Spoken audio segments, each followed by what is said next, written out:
El Zulia. Es un estado ubicado al noroeste de Venezuela, limitando al norte con el Mar Caribe. Es una región conocida por albergar un sinnúmero de curiosidades, anécdotas y peculiaridades geográficas de todo el país. En este iceberg, trataremos los temas más interesantes. Para los que no lo sepan, un iceberg es una serie de datos ordenados desde la parte superior por los más conocidos, hasta la parte inferior por los datos menos conocidos y más inquietantes. Sin más que explicar, espero lo disfruten. El relámpago del Catatumbo. También llamado lanternas de San Antonio o faroles de Maracaibo, pero popularmente es conocido como relámpago de Catatumbo, es un fenómeno natural meteorológico que se desarrolla en la zona sur del lago de Maracaibo y en la cuenca inferior del río Catatumbo. Los relámpagos ocurren en distintos puntos de esa zona, pero desde la distancia es visto como un mismo fenómeno. Se caracteriza por la generación de una serie de relámpagos, descargas eléctricas y corrientes entre nubes y tierra. Suele efectuarse de manera casi continua, produciéndose en promedio unas 90 descargas por minuto, unas 10 horas al día por 260 días al año. Tiene una mayor actividad durante los meses que van de abril a noviembre. La zona del Catatumbo es catalogada como la región con mayor densidad de descargas eléctricas del planeta. Como dato curioso, un reporte del CMC, Centro de Modelado Científico, postula que es 3 veces más probable que una persona muera por un rayo en la región zuliana que en todo Estados Unidos. Han sido muchos los estudios que se han hecho por parte de expertos y se han dado varias hipótesis que tratan de dar explicación al origen y naturaleza de este fenómeno. Por consenso general se sabe que las descargas son producto de la interacción de nubes de gran densidad y altura, que se forman en horas de mayor humedad, y el choque de corrientes de aire frío procedentes del sistema montañoso de Perijá. El ambientalista venezolano Eric Quiroga cree que las tormentas podrían ayudar a reparar el daño en la capa de ozono y está liderando una campaña para que todo el ecosistema que las produce sea reconocido como Patrimonio de la Humanidad de la UNESCO. Los estudios más recientes de este siglo están enfocados en el análisis de variaciones de indicadores atmosféricos, no solo para dar una mejor explicación del fenómeno, sino para establecer modelos de predicción de tormentas eléctricas de la región. En 2015, fue la última expedición que se ha hecho a la fecha de este video. Fue un grupo multidisciplinario del Centro de Modelado Científico de la Universidad del Zulia. El puente sobre el lago. El puente, oficialmente llamado Puente General Rafael Urdaneta, es un puente que atraviesa la parte más angosta de la desembocadura del lago de Maracaibo, conectando la ciudad de San Francisco y Maracaibo con el resto del país. Es de los más grandes del mundo en su tipo, el tercero más largo de Latinoamérica y ocupa el lugar 80 de los más largos a nivel mundial. Debe su nombre en honor al general Rafael Urdaneta, héroe zuliano durante la independencia de Venezuela. Respecto a su construcción, se dice que en un primer planteamiento se había estructurado dentro del Plan Ferroviario Nacional por el Ministerio de Obras Públicas durante el gobierno de Marcos Pérez Jiménez. La obra fue minuciosamente planificada para que estuviese terminada para principios de 1959. El proyecto fue nombrado Ambrosio Eginger, pero tras el derrocamiento de su gobierno en 1958, el proyecto estuvo paralizado por meses hasta que se retomó bajo el nombre que hoy conocemos. El Plan Ferroviario de 1955 contemplaba que el país se conectara por trenes rápidos a manera de los modelos europeos y así contar con un sistema de transporte público de alta calidad. Por ende, el diseño original del puente poseía una vía férrea que pasaba por mitad de 2 canales de circulación de vehículos amplia, ya que contaba con 2 direcciones cada una. Se habla de que su construcción supondría un costo que rondaba entre los 150 y 280 millones de bolívares de la época, unos 882 millones de dólares a la inflación actual. Durante el gobierno de Rómulo Betancourt, se replanificó toda su construcción. Algunas fuentes afirman que el proyecto original se modificó por motivos de retos de ingeniería, otros dicen que durante ese periodo se modificaron muchos proyectos de la era de Pérez Jiménez, entre ellos el plan ferroviario, que fue paralizado y por ende el diseño fue ajustado al que conocemos. Se rumora que la cancelación del Plan Ferroviario Nacional fue paralizado debido a los intereses de multinacionales, como la General Motors y la Ford Motors Company, que querían expandir su mercado en el país. Lo cierto es que su construcción tomó hasta el año 1962, fecha en que fue inaugurado. El costo final fue de unos 350 millones de bolívares, unos 829 millones de dólares a la inflación actual. El diseño original estuvo a cargo del ingeniero Ricardo Mourandi, conocido por su uso creativo del hormigón armado. Fue ajustado posteriormente por el consorcio Puente Maracaibo, CPM. Se emplearon en su construcción 270.000 metros cúbicos de concreto, 35.660 metros de pilotes de perforación, 27.170 metros de pilotes de Inca, 5.000 toneladas de cables de pretensado, 19.000 toneladas de cabillas, entre otros materiales. Participaron 2.600 personas. El puente sin duda alguna representó un cambio de paradigma a nivel económico y social para la región, ya que la ciudad capital del Zulia se conectaba con el resto del país de forma mucho más directa. Un viaje que tomaba 45 minutos en ferry solo tomaría 10 minutos en carro. Además representó uno de los logros de ingeniería moderna más importantes del siglo. Sumaque 1. El Sumaque 1, o MG1, está ubicado en el Cerro La Estrella de Mene Grande en el estado Zulia. Es considerado oficialmente el primer pozo productor de petróleo del país, lo cual es muy significativo ya que marcó el inicio de una nueva etapa comercial a nivel nacional, la explotación petrolera. El 31 de julio de 1914 se dio el inicio oficial de este pozo, contando con 135 metros de profundidad y generando un estimado de 264 barriles de crudo diarios. Se cuenta que los equipos de perforación que usaron fueron improvisados, empleando un taladro de percusión y una cabria de madera construida de forma limitada en el lugar. Esto hizo que se presentaran inconvenientes para dominar la presión del yacimiento, situación que generó el reventón del pozo. Cosa que era muy frecuente entre los pioneros de la era comercial de los hidrocarburos. La región de Mene Grande era particularmente conocida por la presencia de manaderos de petróleo, llamados menes. Esto atrajo la atención de geólogos y sentó las bases para los estudios en las zonas adyacentes, que ocurría durante el gobierno de Juan Vicente Gómez. La zona era un área selvática, lo que hizo necesaria una labor de despeje por parte de trabajadores locales. Estos trabajaban en condiciones extremas, sin atención médica y solo con herramientas de agricultor para dar paso a la exploración petrolera. El hecho de que gente trabajadora dedicada a las labores de la tierra concentraran sus esfuerzos en esta actividad a manera de pioneros, marcaría el espíritu de una nueva era para el sector trabajador y un cambio de rumbo en los motores de la economía nacional.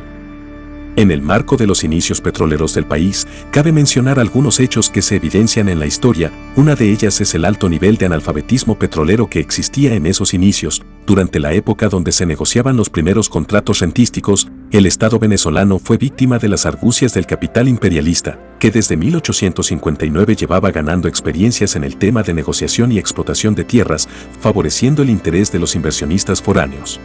El ministro de Petróleo de aquel entonces, Gumersindo Torres, llegó a declarar en 1917: "Cuando me encargué, había en cartera muchos asuntos, y entre ellos 70 contratos para la explotación de petróleo sometidos por personas de la política y de la familia del general Gómez, quienes me urgían tanto que hube de manifestar en gabinete mi firme resolución de no despacharlos aprobándolos, porque yo nada sabía de tal materia".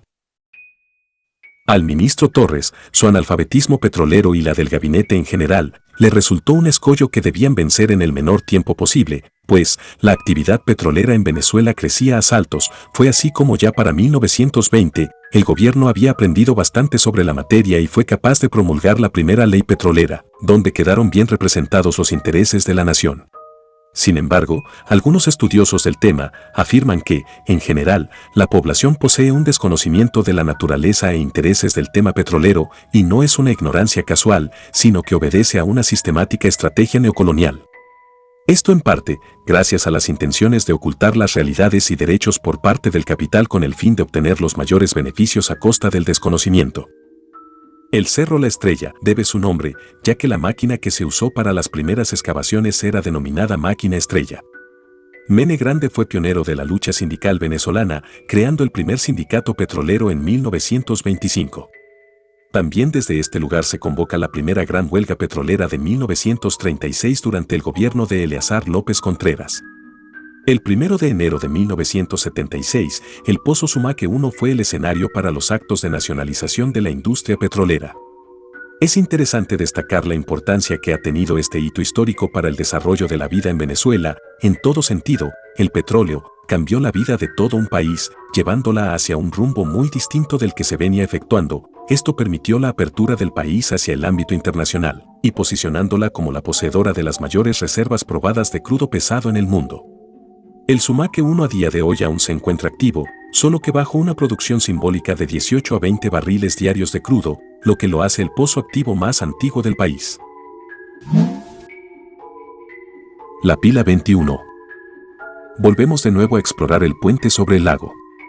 En especial, una de sus secciones, el puente Rafael Urdaneta, está compuesto por un total de 134 pilas, que son las estructuras que sostienen todos los tramos del viaducto.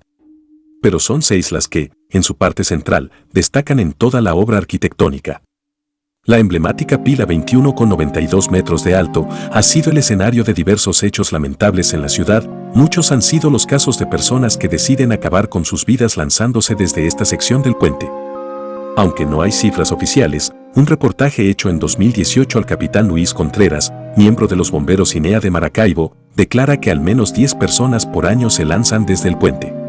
Muchos son los mitos que se forjan alrededor de la pila 21, no solo por los suicidios, sino que han sido varios los casos de muertes accidentales de pescadores experimentados, que justo mueren en esta sección, y también de mareas peligrosas y diversos misterios que le suman leyendas a toda esta situación.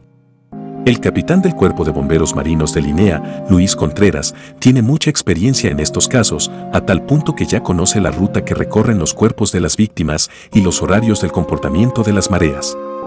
Se especula que debido a la proximidad que tiene esta pila al sentido que lleva el viaje, San Francisco, Costa Oriental, es la pila más próxima que se encuentra el viajero, ya que las pilas van de la 21 a la 26, aunque hay casos donde en sentido contrario, también se elige este punto.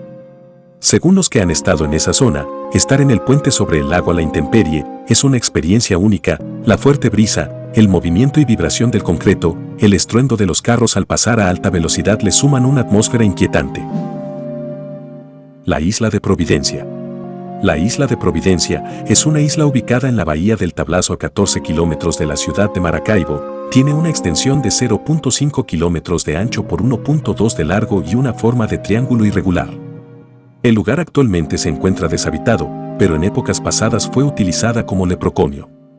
Hacia 1828 se estableció un decreto oficial por parte de Simón Bolívar, ya que su pensamiento era la de salvaguardar a estos seres humanos de la indigencia y el rechazo de la sociedad. Es por ello que en esta isla se construye el primer hospital antileproso de Venezuela, un inhóspito lugar que abrigó a más de 1000 pacientes con lepra. Para ese entonces la isla era conocida con el nombre de Isla de los Burros, después como Isla de Lázaro y finalmente con el nombre que se le conoce hoy. En el leprocomio de la isla de Providencia fueron construidas instalaciones hospitalarias y comunales, entre ellas 17 pabellones de hospitalización distribuidos para hombres y mujeres, una prefectura, una cárcel, plazoletas, 2 iglesias, una protestante y otra católica, una biblioteca, un cementerio, una escuela de artes y oficios, un cine, una oficina de correos, un mercado y casas para los enfermos que vivían en pareja. En el decreto se estableció que para el sostenimiento económico se aplicarían las rentas provenientes del derecho de anclaje de los barcos que fondeaban en el puerto de la Vela de Coro. Para entonces existía una embarcación con exclusividad de la isla para el transporte del personal de enfermos. El transporte era una piragua llamada el Bongo.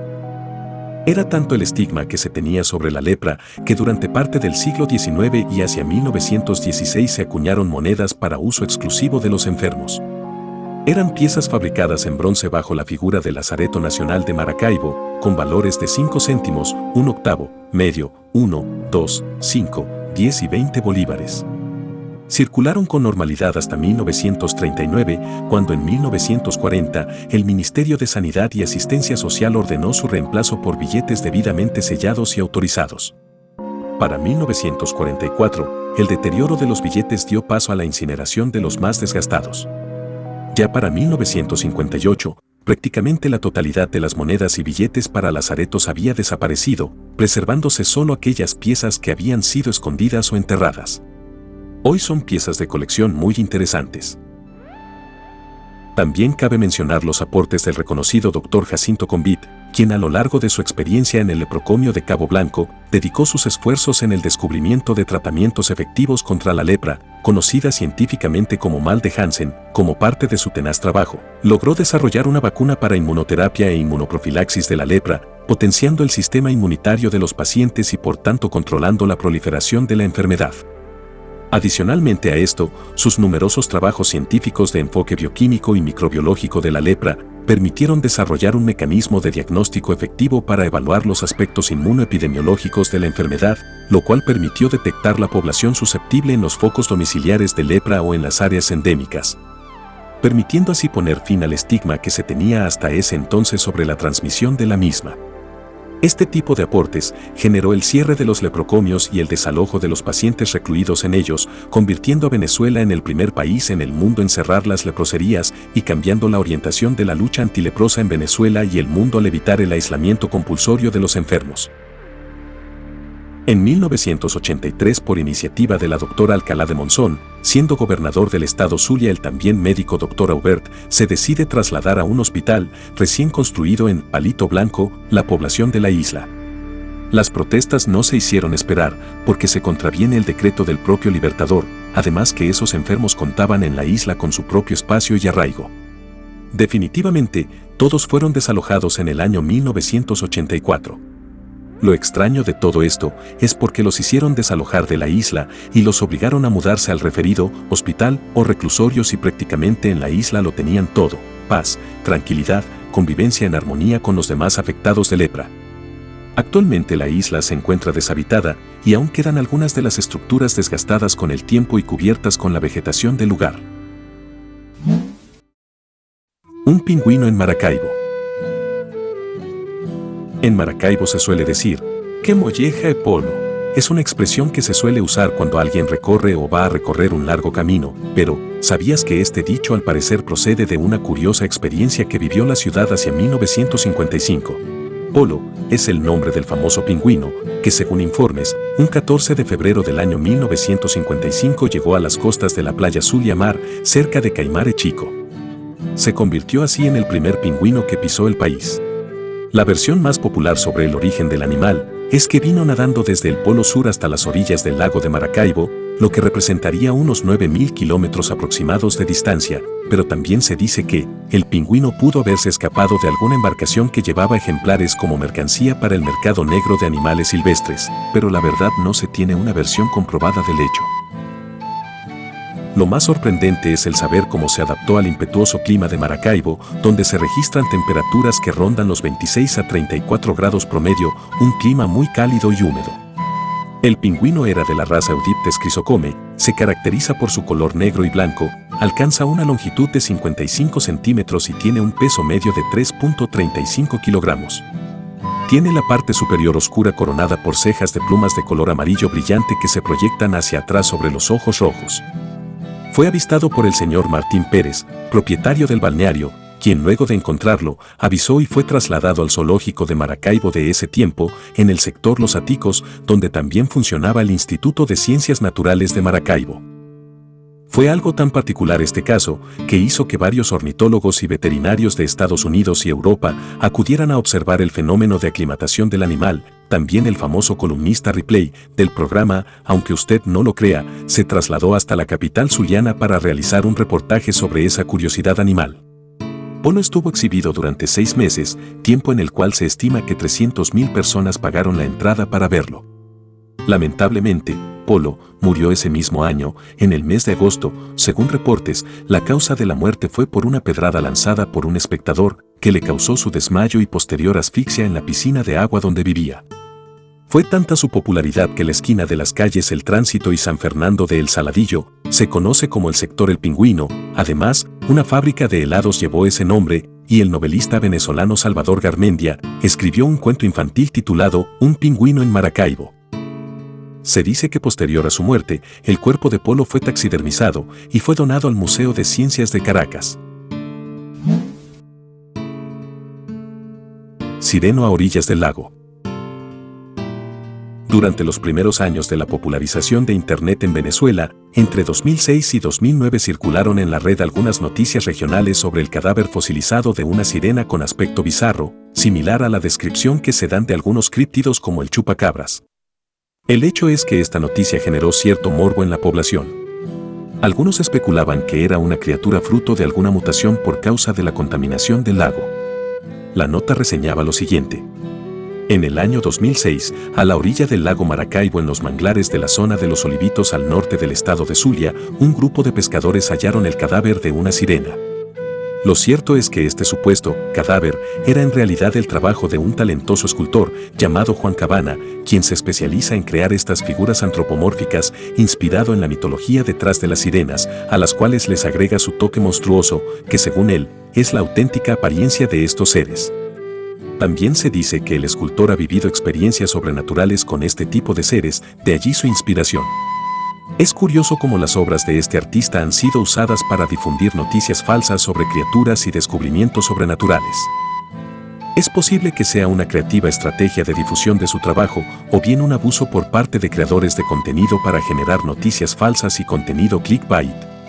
Si miras un poco en la red, existe todo un mundo alrededor de los avistamientos de estos seres acuáticos. Tragedia, ESO Maracaibo. El ESO Maracaibo II fue un barco petrolero propiedad de la Creole Petroleum Corporation que transportaba crudo desde el lago de Maracaibo y la península de Paraguaná para ser refinado en Aruba. Construido en Hiroshima, Japón, por el consorcio industrial japonés Hitachi Zosen, tenía una capacidad de 24.727, por sus siglas en inglés TRG, de tonelaje de registro bruto, y unos 36.601 de tonelaje de peso muerto, por sus siglas en inglés de WT. Poseía las dimensiones de 198.1 metros de largo, en términos náuticos, eslora, y 27,7 metros de ancho, manga. Fue botado en 1959 y sirvió para transportar petróleo fuera de los pozos del lago de Maracaibo hasta que fue retirado en 1985. El buque funcionaba con una turbina de vapor y alcanzaba una velocidad de 15 nudos. Era comandado por el capitán Avelino González de Zulaika, natural del País Vasco, nacionalizado venezolano en 1946, uno de los fundadores de la Escuela Náutica de Maracaibo. El lunes 6 de abril de 1964 a las 11:45 p.m., el ESO Maracaibo se estrelló contra las pilas 31 y 32 del puente General Rafael Urdaneta, mientras maniobraba sobre el canal de navegación en camino a Aruba, debido a un fallo eléctrico mayor que le hizo perder el control del timón. Ante la emergencia, el capitán Avelino González ordenó echar el ancla y encallar el buque en los bancos de arena a los lados del canal de navegación, pero ninguna de las dos medidas evitaron la colisión. El ESO Maracaibo, cargado capacidad con 236.000 barriles de petróleo, unas 36.000 toneladas, derribó una sección de unos 259 metros del puente y produciendo un apagón en todo el puente. Parte de esta cayó en las aguas del lago y otras se estrellaron frente a la superestructura del buque. Debido a la pérdida del puente, 4 vehículos se precipitaron al lago y murieron 7 personas. Ninguna de ellas en el tanquero, que no sufrió fuegos, explosiones o derrames de crudo. El puente fue reparado por la Creole Petroleum Corporation y reabierto poco más de 8 meses después. Al buque se le añadió una nueva sección que aumentó su longitud a 212,2 pies. Según testimonios, existió un descuido por parte del capitán, ya que el buque había presentado fallas días anteriores al accidente, además de no seguir las medidas de seguridad para transitar esta parte del canal de navegación. Se establecía que los buques debían recoger su velocidad al menos a 2 nudos para lograr pasar suavemente a través del puente. Pero al contrario de estas medidas, el barco iba a una velocidad de 8 nudos, lo que sumado a esta falla eléctrica provocó este hecho lamentable. Durante esa época se especulaba que este accidente fuera en realidad un sabotaje, ya que se respiraban aires muy tensos en el aspecto político del país. Lo cierto es que oficialmente la historia lo ha catalogado como un accidente. Esta tragedia ocasionó una crisis de transporte en la región, debido al paso de los vehículos que transitaban. Esto produjo una breve vuelta al anterior sistema de ferries, ya que las colas para el paso eran enormes. Se estima que las pérdidas ocasionadas por motivo del derrumbe del puente ascendían hacia unos 566.000 bolívares al mes, unos $2,5 millones a la época. A pesar que la Creole Petroleum se hizo cargo de los gastos de la reparación del puente, en el proceso de investigación se dejó desamparadas a las víctimas, por lo que los familiares no recibieron ninguna compensación. Sumado a esto, cabe mencionar que durante ese año, la Creole anexó estos gastos como desgravamen a su favor durante la declaración de impuestos sobre la renta. Eso es hasta ahora el nivel 1 de este iceberg del estado Zulia. Espero contar con su apoyo. Me gustaría saber si les gusta este tipo de contenido para subir los siguientes niveles. Quiero agradecer al grupo Kaby Masjid Posting, del cual me he inspirado para sacar la mayoría de los datos. Sin más que agregar, los espero en el próximo nivel.